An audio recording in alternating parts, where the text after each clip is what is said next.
फूल पारिजात, फूल पारिजात, आज मेरे द्वार पे खिले। चांदनी के जैसे दीप आरती के, आज मुझे भेंट में मिले। There is a flower that falls from the tree on its own every single night. No one plucks it, no one asks it to leave. It simply lets go. But somewhere in a quiet home, in a room filled with nothing but the sound of thread and patience, a woman decided she wasn't ready to let it go. She decided she was going to hold on to this flower, not for a day, not for a season, forever. And the only tools she needed were a hook, some thread, and a kind of love that never runs out. We live in a world that moves fast, a world that forgets easily, a world where beautiful things come and go before we even have the chance to truly see them. But there are some people who refuse to forget.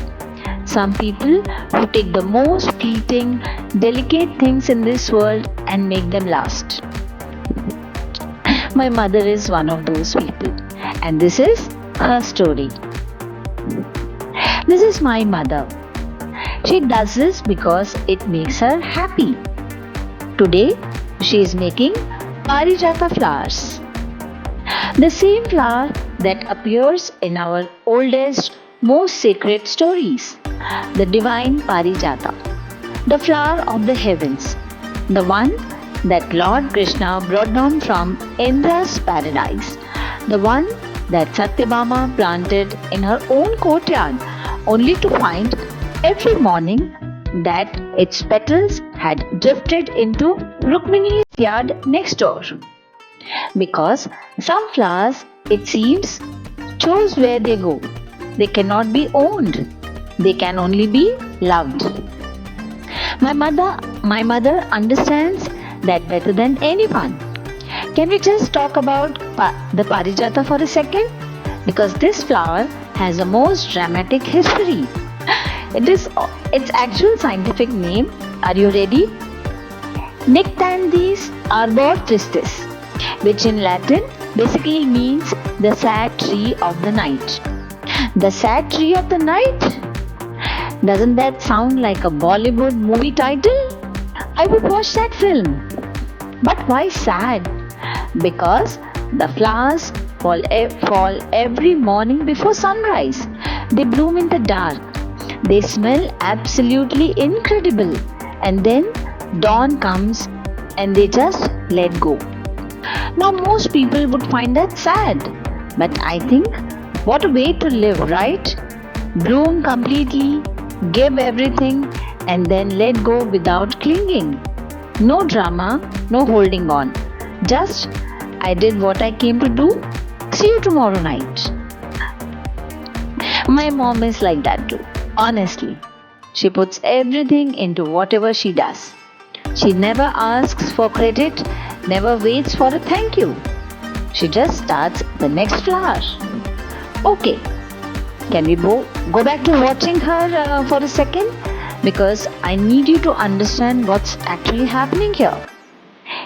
Each petal, every flower is made at one go, all joined and crocheted together, all attached, and there is no shortcut. How many times in life do we need exactly that reminder? We start something, a dream, a project, a relationship, and somewhere in the middle, when it is neither the exciting beginning nor the satisfying end, we lose faith. We want to put it down and walk away. My mother never puts it down.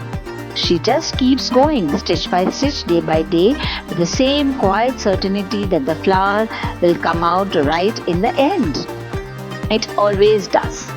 I have washed her hands my entire life. There is a reason the parijat is considered a sacred flower. It falls at the feet of God every morning without being asked, without fail, every single day. My mom reminds me of that.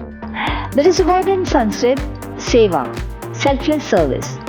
Giving not for reward, but because giving is its own reason. My mom has been doing seva her whole life. She just calls it her sadhana. She's almost done now.